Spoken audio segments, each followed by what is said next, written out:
Look at that. A ceviche is probably the quickest cooking method because it uses just a little bit of acid from citrus to slightly begin a cooking process on the bass. Now, this bass, I thought there's no better way to really enjoy the flavor and the texture of it than to serve it partially raw.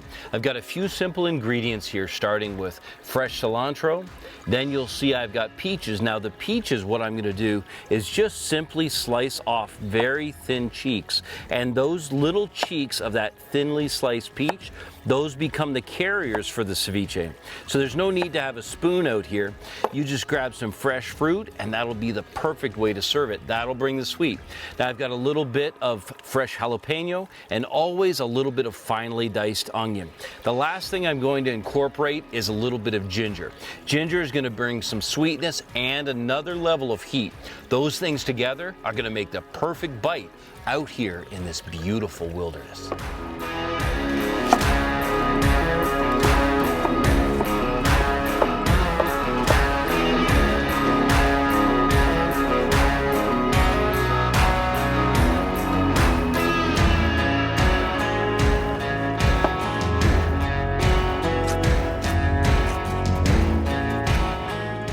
Ginger's great because it kind of comes with its own packaging.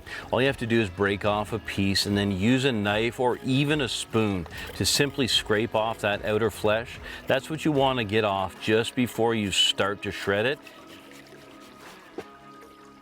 For something as delicate and refined as a ceviche, you don't want to have big chunks of the stem from the fresh cilantro. So just take a minute and harvest the leaves, pressing them with your finger and nail and just pinching them, or you can use a pair of scissors. Either way, make sure to get those big tough stems out.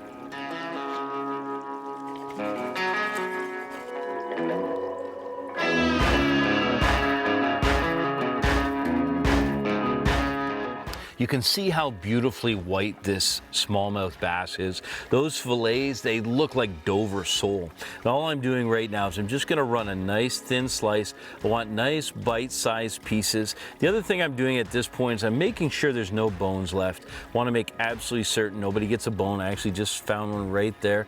Take and toss that away. Even slices, and then what I do is I'll double this back and literally just begin slicing this into nice little bite-sized cubes. Perfect for the ceviche. Traditionally, you use lime, so you always use the juice, and often I see recipes that don't use the zest. Now, I'm going to be using grapefruit because I love the flavor and the zest that comes off grapefruit. Well, it is just perfect. I think these bass are going to love it.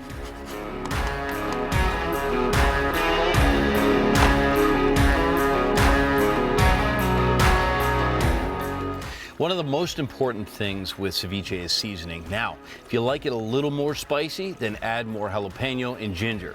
And the most important thing is to make sure that you get the right salt. So I've got a salt here that we got that's taken right out of the hills of West Virginia from Malden. This is going to be something that makes it pop. Remember, it needs about 10 minutes inside that beautiful little marinade for it to actually begin cooking. But the best part is taking a scoop of this, and remember those peach slices. I'm going to take and make myself a nice little peach taco. Are you kidding me right now? This is going to be the perfect bite for a shore lunch.